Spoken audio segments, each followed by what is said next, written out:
എറണാകുളത്ത് മെഡിക്കൽ വിദ്യാർത്ഥിനി കെട്ടിടത്തിന് മുകളിൽ നിന്ന് വീണ് മരിച്ചതിൽ ദുരൂഹത ആരോപിച്ചു കുടുംബം. കാൽ തെന്നി വീഴാൻ സാധ്യതയില്ലെന്നും മരണത്തിലെ അസ്വാഭാവികത അന്വേഷിക്കണമെന്നും കുടുംബം ആവശ്യപ്പെട്ടു. ചാലക്ക SNIMSലെ 2ാം വർഷ വിദ്യാർത്ഥി ഫാത്തിമത്ത് ഷഹാന ഇന്നലെ രാത്രിയാണ് ഹോസ്റ്റൽ കെട്ടിടത്തിൽ നിന്നും വീണു മരിച്ചത്. പോലീസും ഫോറൻസിക് വിദഗ്ധരും സ്ഥലത്തെത്തി പരിശോധന നടത്തിയിട്ടുണ്ട്. അർജുൻ മട്ടന്നൂരും അർജുൻ കല്യാടുമാണ് വിശദാംശങ്ങളുമായി ചേരുന്നത്. ആദ്യം അർജുൻ മട്ടന്നൂരിലേക്ക്. അർജുൻ, ഇപ്പോൾ കുടുംബം ചില സംശയങ്ങൾ ഉയർത്തുകയാണ്. യഥാർത്ഥത്തിൽ എന്താണ് സംഭവിച്ചതെന്നാണ് കോളേജ് അധികൃതരും പോലീസും ഒക്കെ നൽകുന്ന വിവരം? വിനീത, ഇന്നലെ രാത്രി ഏതാണ്ട് 11 മണിയോടെയാണ് ഈ സംഭവം ഉണ്ടായത്. ശ്രീനാരായണ ഇൻസ്റ്റിറ്റ്യൂട്ട് ഓഫ് മെഡിക്കൽ സയൻസിന്റെ ഹോസ്റ്റലിൽ 5ാം നിലയിലുള്ള മുറിയിലാണ് ഈ വിദ്യാർത്ഥിനി താമസിച്ചിരുന്നത്. ഫാത്തിമത്ത് ഷഹാന എന്ന് പറയുന്ന 2ാം വർഷ വിദ്യാർത്ഥിനി താമസിച്ചിരുന്നത്. എന്നാൽ സുഹൃത്തുക്കളെ കാണാൻ വേണ്ടി 7ാം നിലയിലേക്ക് എത്തുകയായിരുന്നു രാത്രി 11 മണിയോടെ. അവിടെ വെച്ച് ഈ സുഹൃത്തുക്കളോട് സംസാരിക്കുമ്പോഴാണ് ഈ അപകടം എന്നതാണ് പോലീസിന്റെ പ്രാഥമിക നിഗമനം.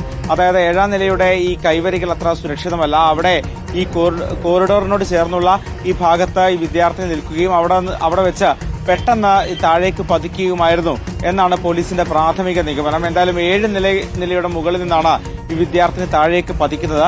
അതിനുശേഷം വിദ്യാർത്ഥിനിയുടെ തലക്കാണ് ഏറ്റവും കൂടുതൽ പരിക്കേൽക്കുന്നത്. ആശുപത്രിയിൽ എത്തിച്ചെങ്കിൽ പോലും ജീവൻ രക്ഷിക്കാനായില്ല.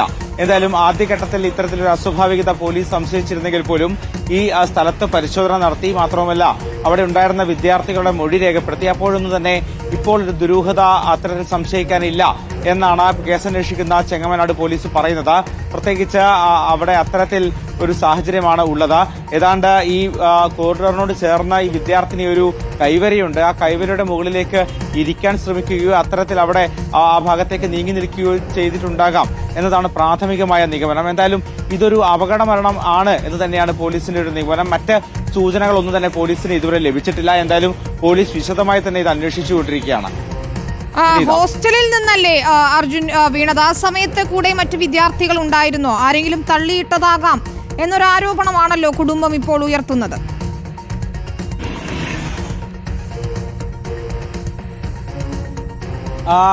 വിനീത, നിലവിൽ അത്തരത്തിൽ സംശയിക്കത്തക്ക വിധത്തിലുള്ള മൊഴികളോ മറ്റ് തെളിവുകളോ പോലീസിന് ലഭിച്ചിട്ടില്ല. എന്തായാലും അന്വേഷണം പുരോഗമിച്ചുകൊണ്ടിരിക്കുകയാണ്.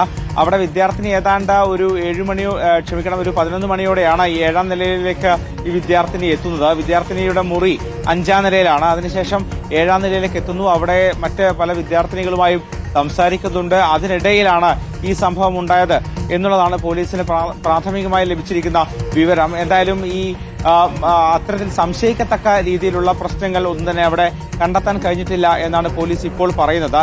എന്തായാലും അവിടെ അത്തരത്തിൽ മറ്റാരെങ്കിലും തള്ളിയിട്ടതാണോ എന്ന കുടുംബത്തിന്റെ ആരോപണവും പരാതിയും അടക്കം പോലീസ് അന്വേഷിക്കും. പക്ഷേ നിലവിൽ അവിടെ ഉണ്ടായിരുന്ന വിദ്യാർത്ഥികളുടെ മൊഴി രേഖപ്പെടുത്തിയിട്ടുണ്ട്. ഇന്നലെ ശനിയാഴ്ച രാത്രിയാണ്. സ്വാഭാവികമായും മുഴുവൻ വിദ്യാർത്ഥികളും ഉണ്ടാകണമെന്നില്ല. അർജുൻ മട്ടന്നൂർ തിരിച്ചെത്താം. ഏതായാലും മറ്റ് വിശദാംശങ്ങൾ കൂടി ശേഖരിക്കുക. കുടുംബത്തിന്റെ ആരോപണം ഇതിൽ ദുരൂഹതയുണ്ടെന്നതാണ്.